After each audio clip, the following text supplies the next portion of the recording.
sino man yung pinaka-stage director ng buong Zarzuela na yan, ang pinaka-focus naman talaga, and I think some of the congressmen yesterday, parang ganun din yung pino-point out.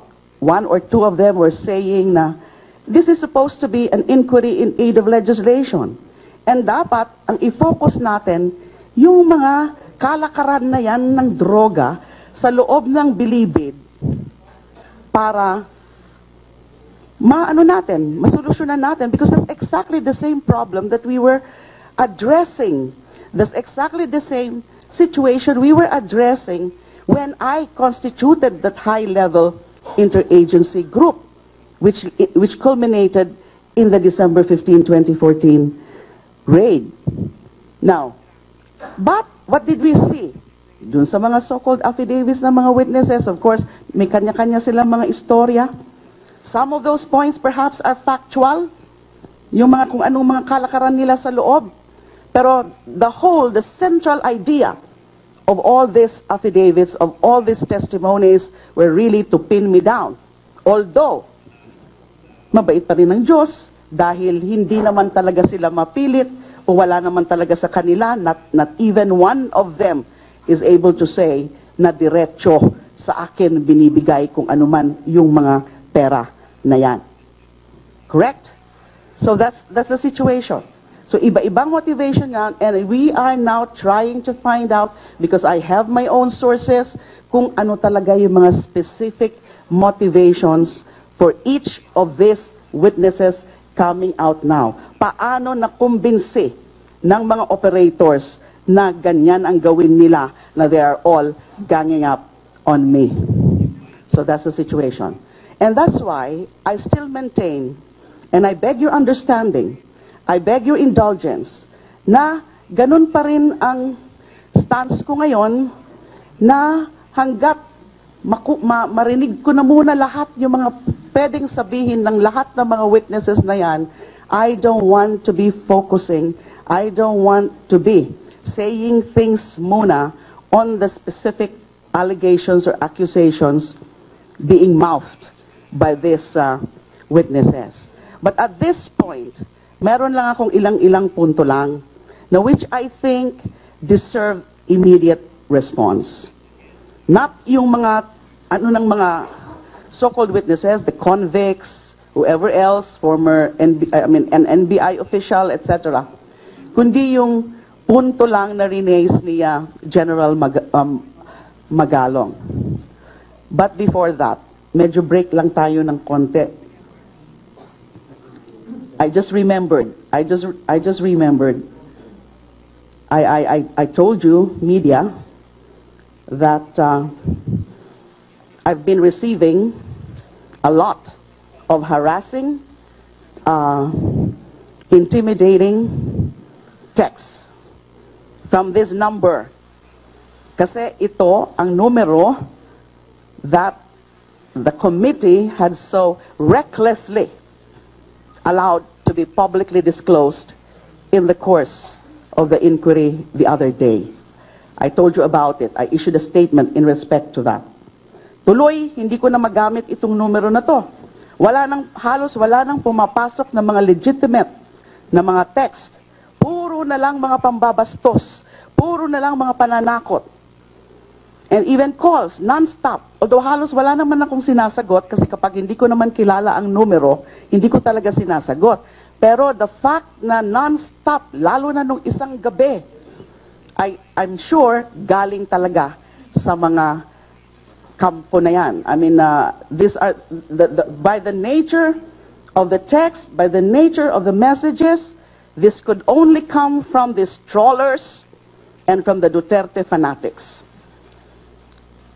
Random lang although baka maano tayo dito, masensor kung sasabihin ko talaga sa inyo kung ano ang mga laman nito. So I'll just choose the rather less offensive. Ito nga. Obscene nga itong una ko kaagad nakita. Pakita ko na lang sa'yo para i-share. Birthday naman.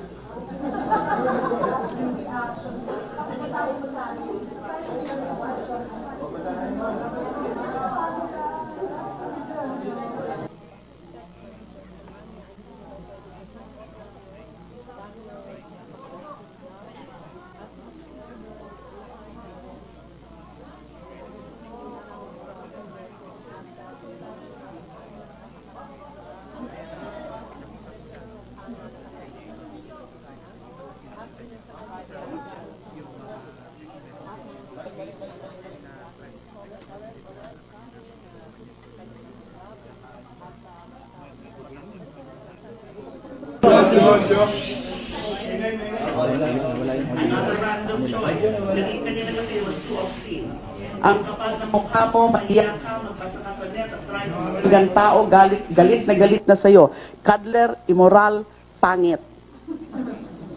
Okay?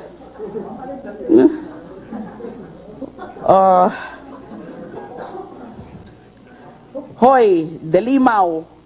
As in halimaw, siguro to. Hoy, delimaw, kailan ka magbabaril sa ulo mo? Kahit katiting, wala ka na bang konsensya at kahihiyan? Booking ka na. Kaya kung kami sa'yo, magsabi ka na lang ng totoo at baka sakali bumaba pa yung kasong kakaharapin mo. Matanda ka na. Konti na lang buhay mo sa mundo. Hindi ka ba natatakot mamatay ng makasalanan?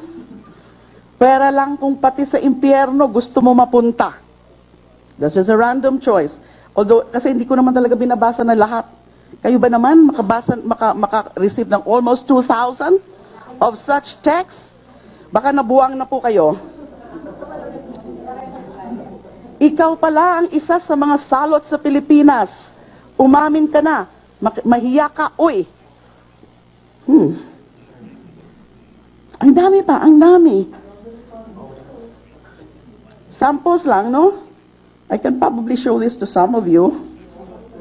Nagbigay lang ako ng sample. And these were really my random, sobra. Meron pa mga mas sobra, mga mas obscene, mas threatening. Can you imagine that? And talking about ganyan, because acts of harassment. Anyway, I asked for the clearance to disclose this. Okay. Lalo na, nung nakita ko na ngayon sa dyaryo, page 12. Stop.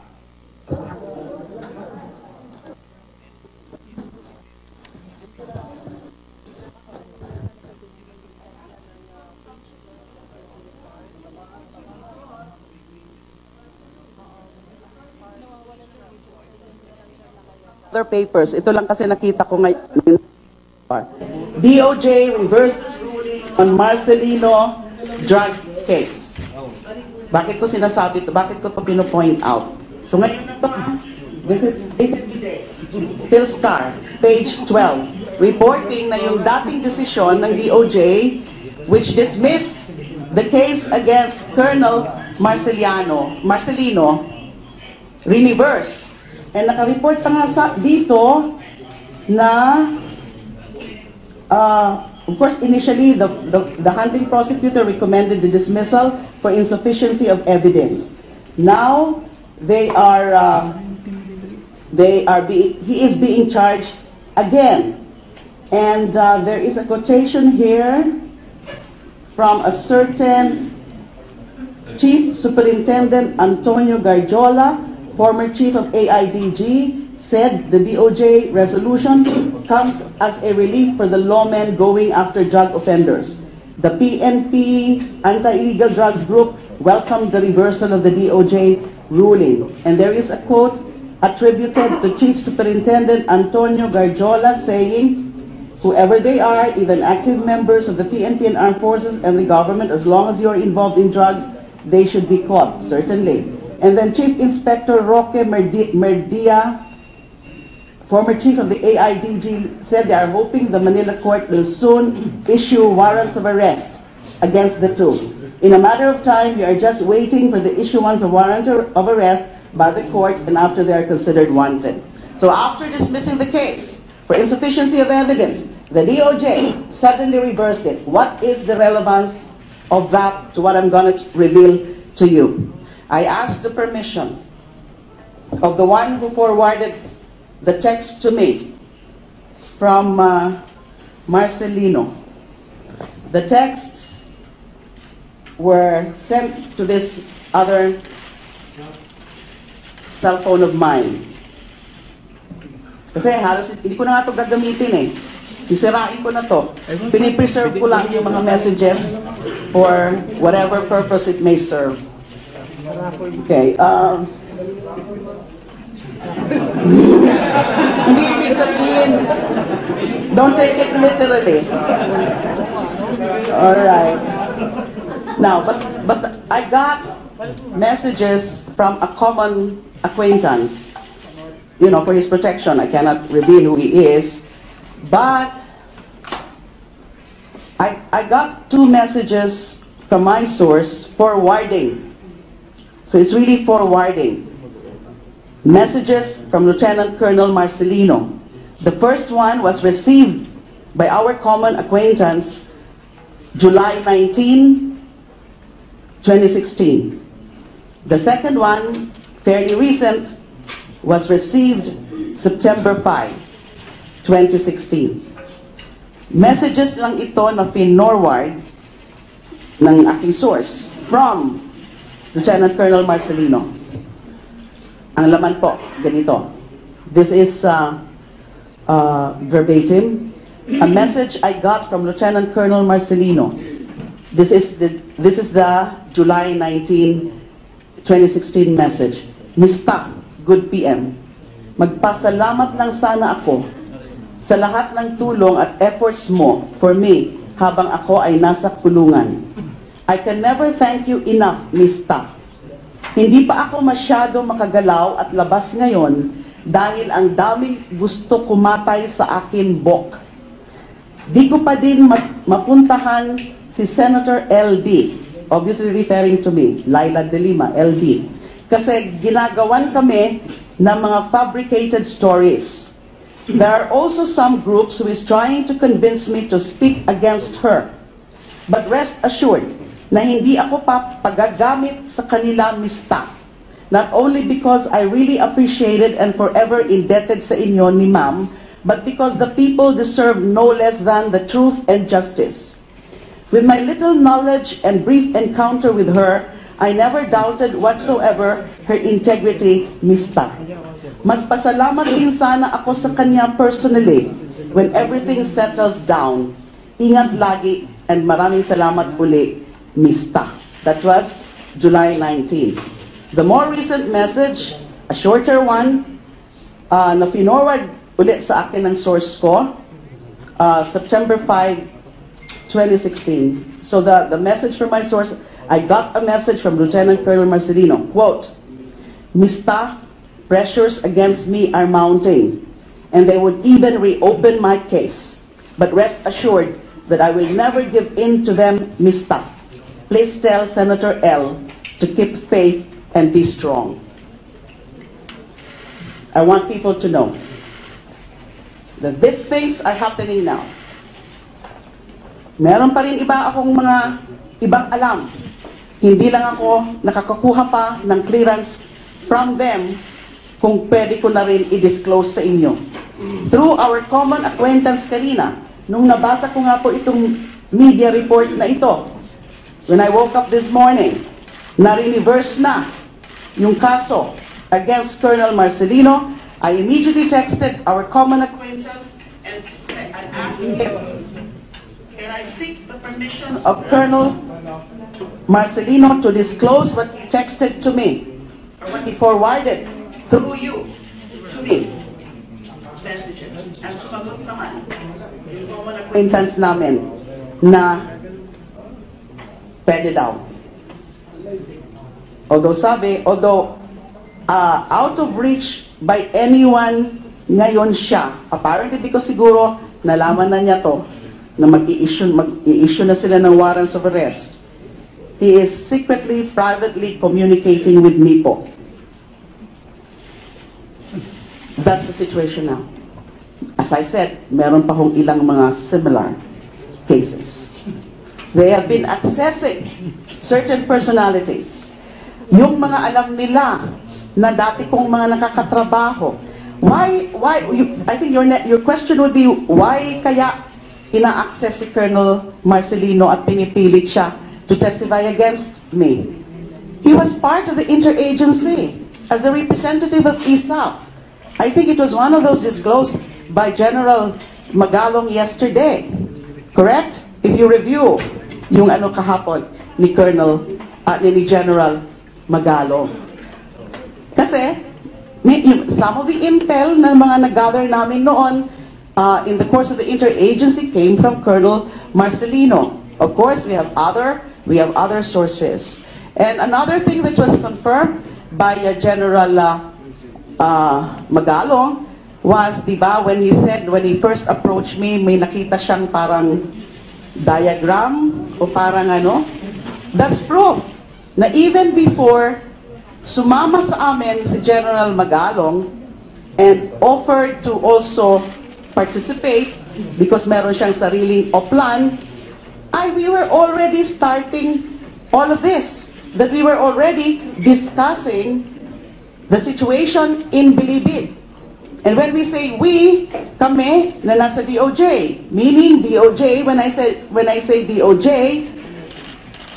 with respect to the situation of the inmates, it's Bucor and also NBI because of the investigative aspect of things. So even before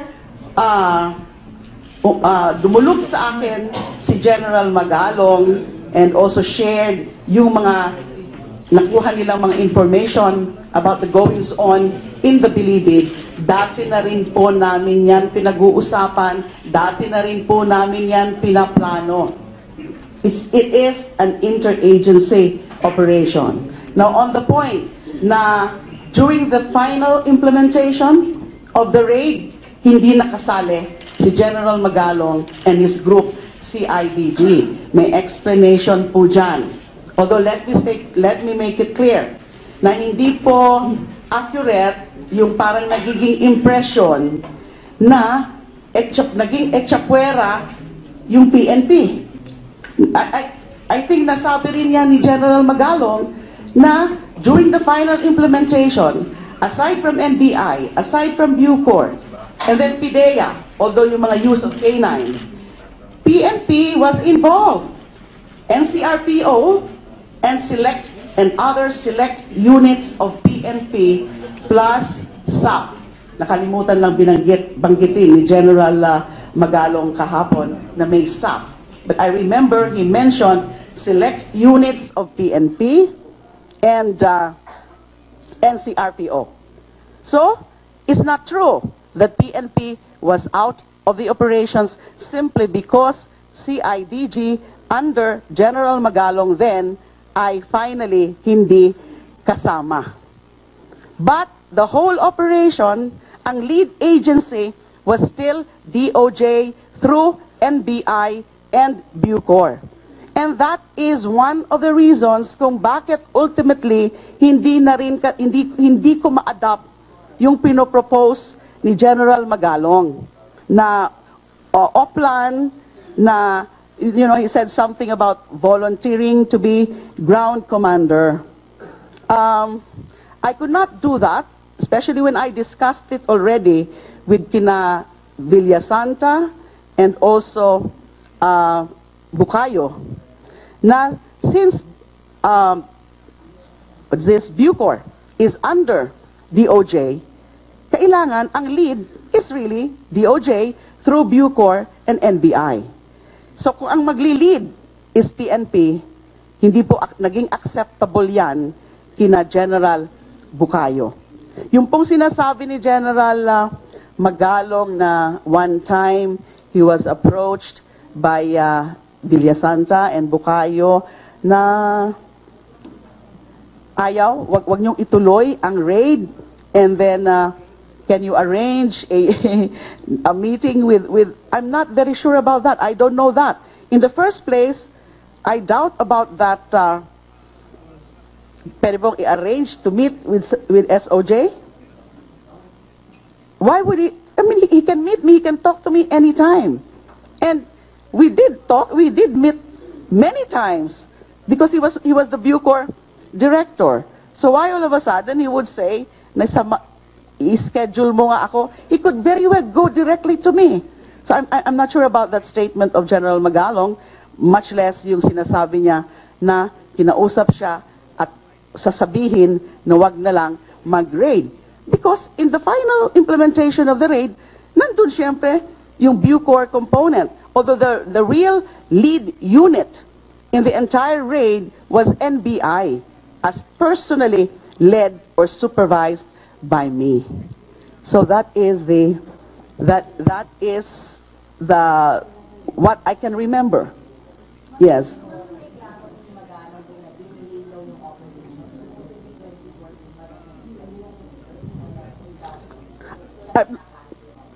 I'm not sure about whether 2014 siya lumapit sa akin. Can I have? Pardon?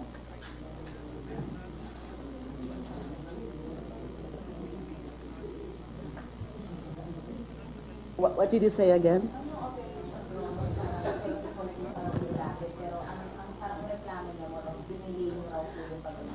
I'm not sure about the date. I don't think it's 2014 that he first approached me. I think 2015 na yon. I don't know, I may be wrong also. I think 2015 na yon. Although by that time, nagsisimula na rin po yung mga discussions ko with Bucor and NBI. So yung lumapit siya sa akin, I don't quite remember that anymore. Yes, there may have been delay. It's because nga, when I discussed this, took that matter with Villasanta and with Bucayo, and in fact, in some of those instances, present then si former Director Mendez for NBI, ay ganun ang sinasabi nila, ma'am, hindi ho pwede na PNP ang maging lead because this is Bucor, which is under DOJ. And I could sense that there was dynamics within and among these police officials. Remember, General Bucayo used to be PNP official also. They had some issues with General Magalong, personality-related issues. Natatandaan ko po yon. But the real reason why nakumbinsi po ako na in the final implementation, support na lang sila and lead should be DOJ, NBI, Bucor, is because of that. That Bucor is under DOJ. Pero again, kasama pa rin ho namin yung PNP nung nag-implement. Kasi nandun nga yung NCRPO, certain other units, and SAF.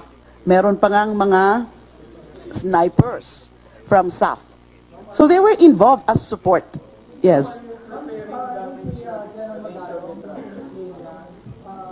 Mm-hmm.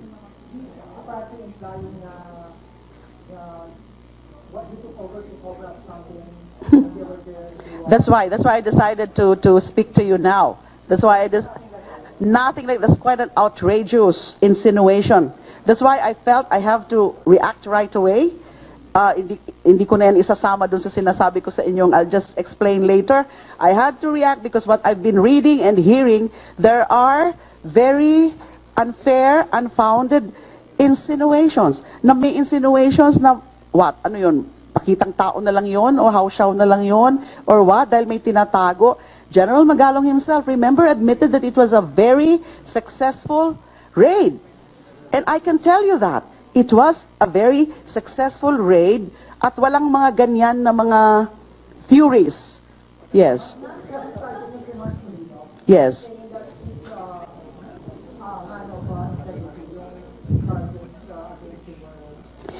Well, I was not the one who resolved that case because I was no longer there. But hindi ako nagulat nung dinismiss nila yung case due to insufficiency of evidence, especially that the handling prosecutor of that case, the original handling prosecutor, who na nakasabi rin dito sa PhilStar item, who recommended the dismissal of the case for insufficiency of evidence, is Senior Deputy State Prosecutor Theodore Villanueva.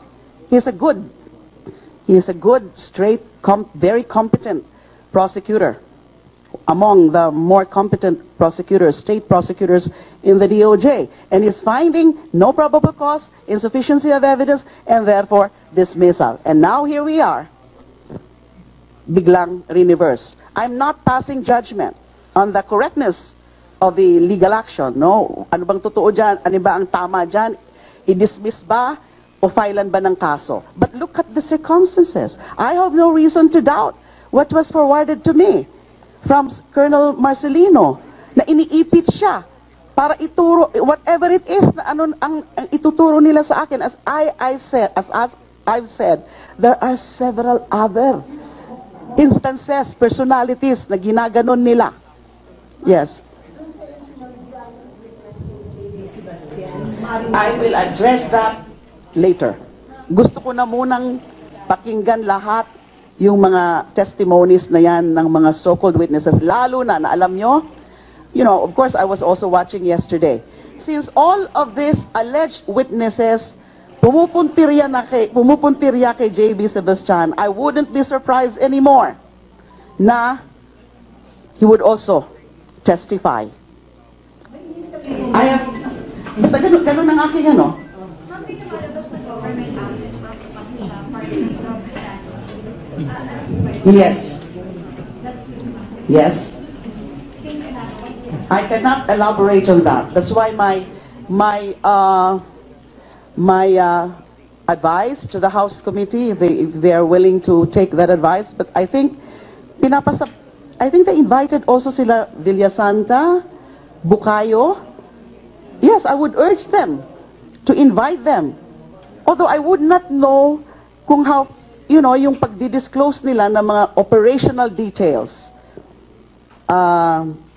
Would they go? Because these are operational details. Sila talaga yung mga nagsusupply sa akin din ng mga information to guide me on whether or not to proceed with the raid. Diba? So, sila yung nakakaalam, yung mga sources. Sila ang mga kinonsulta ko kung sino-sino yung mga ililipat. Kasi mga confirmed based on intel sources na mga may ano sa droga. So I would not want to further touch on that because as I said, I would want muna to hear out all of these so-called witnesses. The reason why I'm saying that he is an asset is because to dispel yung mga haka-haka na naman, yung mga malicious insinuations na the reason why hindi na muna siya sinama dun sa Bilibid 19 is because favored,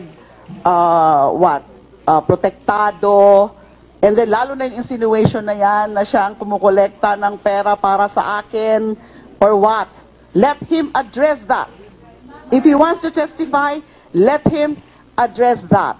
But and para lang to dispel that insinuation na kaya ganon hindi siya kaagad transfer is because kakontsaba namin or what, you know, the real kontsaba there is because nanggaling sa kanya yung mga ibang informasyon.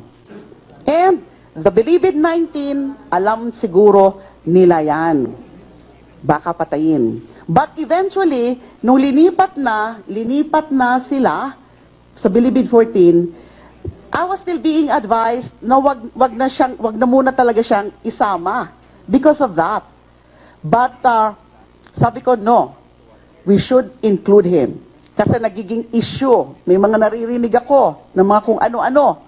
Diba? So we have to include him dyan sa Bilibid 19. So eventually, I mean sa Building 14. So eventually, linipat siya, especially during the time of Rainier Cruz, General Rainier Cruz. Sabi niyo po, these witnesses were presented to representatives were maybe coerced, intimidated, or pushed to talk. Iba-iba. Aside from the text messages that you're getting, ano kung pwede yung sabihin talaga directly that would say na talaga they're being coerced and intimidated? Ito kasi wala talaga akong clearance, so I don't want to really give so much detail. But remember what I also said in the privilege speech na may mga subjected to psychological torture.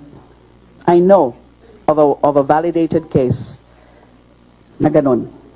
Linabas ng SAF, dinala sa ISAF. I won't tell you kung kailan to nangyari kasi baka matukoy nila kung sino yan. Kawawa naman. And then nung binalik, talagang signs of wala namang physical torture, but signs of psychological torture. And again, why? Why was he subjected to psychological torture? According to my source, pinipilit na naman na ituro ako.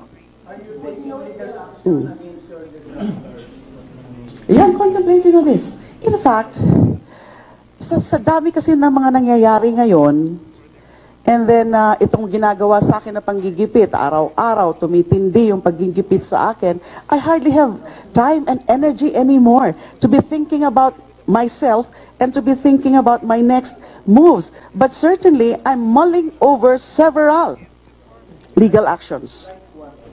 Unang-una, writ of amparo, habeas data.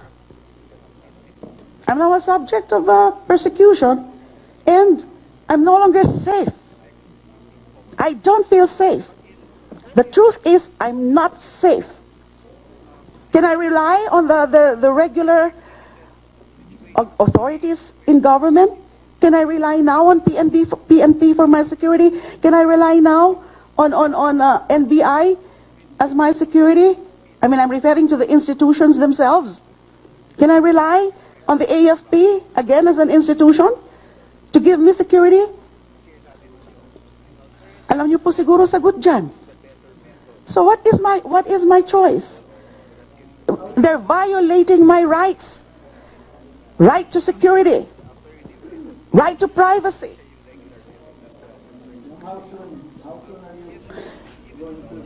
As I told you, hindi lang ako makafocus dun sa mga actions for my benefit, for my own sake, because there's so many things. There are so many pressing matters that I have to attend to. Not yet. I'll take it up with the Senate President. I'll take it up. If I disclose that, then you're further exposing me to danger. Yes, I have to temporarily leave my house. I'm now in a temporary place of abode. Look at that. And hindi lang ako apektado, of course, because I live in a subdivision. So kahit may guards, apektado yung buong subdivision. So they're now taking extra steps, extra security measures. So that's an added burden on the subdivision. Na nadadamay lang sila because of me. Yes.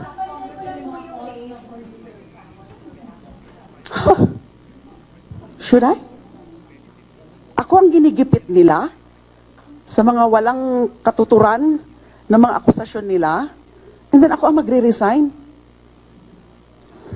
I don't want to speak further. Baka kung ano pang mga masabi ko, lalo magagalit ng mga yan. Yes.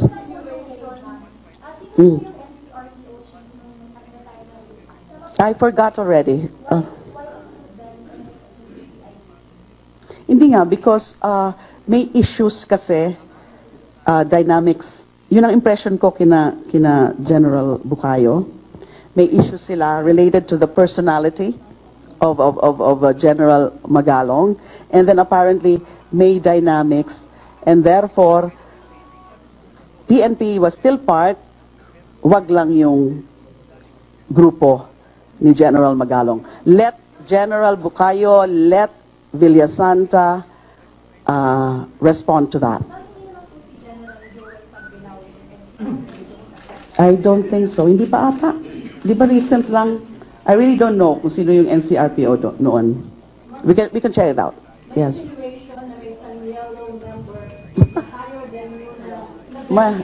I ask you, sino pa ba ang official na yellow na mas mataas sa akin noon? When I was Secretary of Justice, I was an alter ego of the President, and therefore the only one higher than me is President Pinoy himself. And so are they saying it's my president who is also a beneficiary of these things? Of course not. You know Pinoy. I mean, very outlandish, very outrageous. So hindi ko na alam ang nangyayari. Masyado na silang nagiging confident sa sarili nila. They're becoming so reckless. They're resorting sa mga kwentong kutsero na ngayon. So mga, you know, it's getting to be laughable. I would not know. Why don't you ask Secretary Aguirre? That also means the actions, conduct I'll reserve that. Oh, I'll reserve that first to myself kasi baka ma-misinterpret po ako ng mga members ng House Committee. What I can say is that nakikita ko naman that the presiding, the chair, Congressman Umali is rather fair in handling in handling the proceedings. In fact, Congressman Ray Umali is one of the godfathers of my eldest son, Israel, and he is also a brother in the fraternity.